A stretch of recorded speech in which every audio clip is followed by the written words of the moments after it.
Yo, so I'm going to be very honest with you. I think Mega Pinsir is the most surprising Mega Pokemon that is out, honestly. Like, not because I think it doesn't deserve the Mega or I'm surprised that it became a Mega. I think if they're going to have a Mega for, let's say, Heracross, which is essentially a cross-gen counterpart of Pinsir, you have to have a Mega of Pinsir because I don't think counterparts should be able to get something new that the other counterpart don't, right? So yeah, I don't think it's that weird that Pinsir had one, especially since I think it did deserve it because I love Pinsir. I think Pinsir's a really cool bug type. It's pretty strong, but it did need more of a mega because it was falling off of power, honestly, by power creep. But honestly, the way they went about it is really surprising to me. I did not expect it to be a bug flying.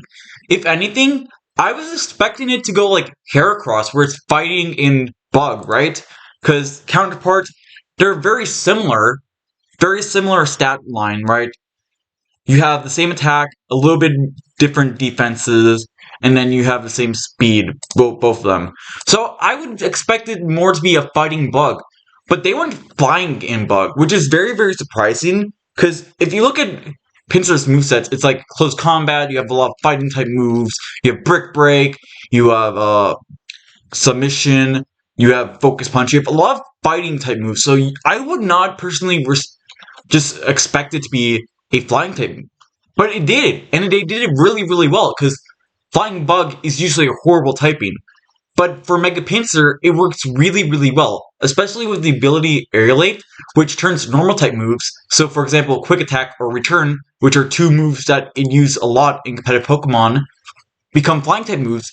And not only does it get flying type move and stab from the flying type that it has, but Aerialate boosts up by 1.2, making it very powerful. And they just boost up the stats everywhere that it needed to be. You have huge attack stat. 155 is really good, right? I love that attack stat. Chef's Kiss, really strong. You have really good defense, actually. 120? Wow. It already had 100. It was pretty bulky to begin with, but you just boost up even more.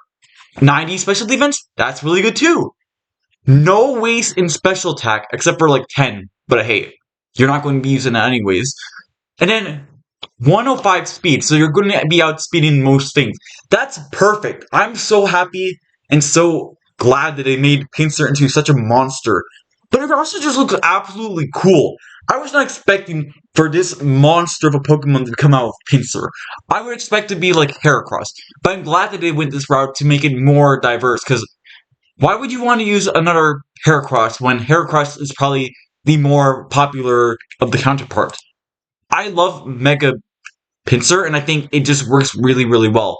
Because not only that, but you don't even have to Mega right away. You could, let's say your Pokemon is really weak, your opponent's Pokemon is really weak, and you can just use Quick Attack, boosts its power by Moxie, so you get +1, and boom, you're already much stronger now. So I'm really happy of how they did Mega Pinsir, and I think they did really well. So yeah, that's one of the Megas I think did really well, and is probably one of my favorites, honestly. So yeah, thank you for coming, and I'll see you next time, and goodbye.